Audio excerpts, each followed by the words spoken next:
జనవరి 12వ తారీఖు జాతీయ యువజన దినోత్సవంగా మనం జరుపుకుంటూ ఉన్నాం.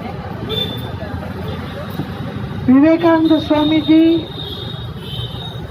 కేవలం భారతదేశానికి మాత్రమే కాదు, యావత్ ప్రపంచానికి చెందినటువంటి వాడు. ఆయన భారతీయుడు అయినందుకు మనం గర్వపడాలి. మనల్ని గర్వపడేటట్లు ఆయన ఒక మంత్ర ద్రష్ట, ఒక ప్రవక్త. ఇంగ్లీష్లో చెప్పాలంటే he is a prophet. His words are prophetic. ఆయన భవిష్యత్తుని ముందుగానే ఊహించి తాను జీవించి ఉన్నప్పుడే 50 సంవత్సరాల్లో స్వతంత్రం వస్తుంది అని చాటారు. ఆయన కరెక్ట్గా ఆయన చెప్పినట్లుగానే స్వాతంత్రం వచ్చింది. ఆయన గొప్ప దేశభక్తుడు. సన్యాసి మాత్రమే కాదు, ఒక గొప్ప దేశభక్తుడు.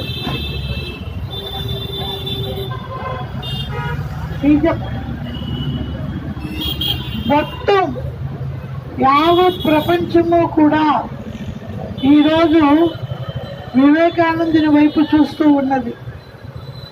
ప్రపంచంలో ఎవరినైనా విమర్శించగలుగుతాము, కానీ వివేకానందుని వైపు వేలెత్తి చూపడానికి లేదు.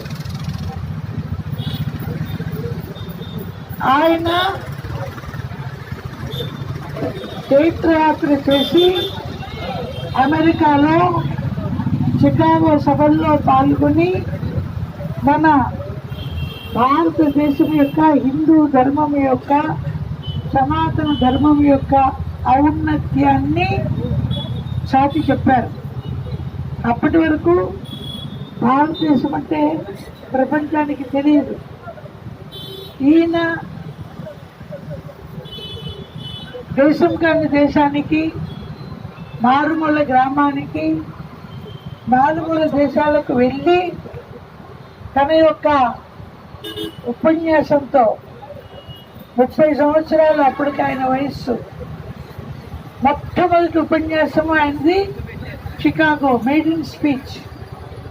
ఆ ఒక్క ఉపన్యాసంతో కేవలం 5 నిమిషాలే మాట్లాడారు. ఆ 5 నిమిషాల మొట్టమొదటి ఉపన్యాసంతో